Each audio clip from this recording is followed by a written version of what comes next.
दुसऱ्याला पण सांग काय परिस्थिती असते ते.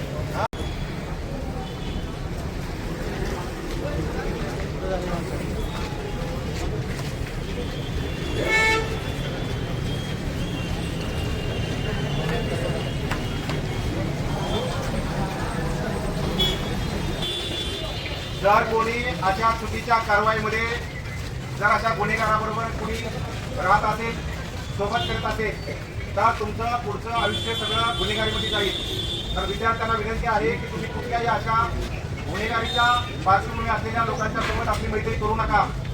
यापूर्वी देखील BGS कॉलेजमध्ये आम्ही अशाच पद्धतीने लोकांना संदेश दिलेला आहे, विद्यार्थ्यांना संदेश दिलेला आहे. जर कोणी ह्या भागात चुकीच्या गोष्टी करत असेल, दादागिरी करत असेल, तर निश्चितपणे तुम्ही आम्हाला माहिती द्या. कोणी अंमली पदार्थ विकत असेल, चोरून कुठल्या गोष्टी करत असेल अवैध, तर निश्चितपणे तुम्ही आम्हाला माहिती द्या. आम्ही 100% त्याच्यावर कारवाई करू. आपण शिक्षणासाठी आलेलो आहोत, आपण इथं शिक्षण घ्या आणि कॉलेज परिसरामध्ये कुठलीही दादागिरी बाहेगिरी कोणी करत असेल तर त्याला आम्ही काही करणार नाही. सर्वांनी नोंद घ्या.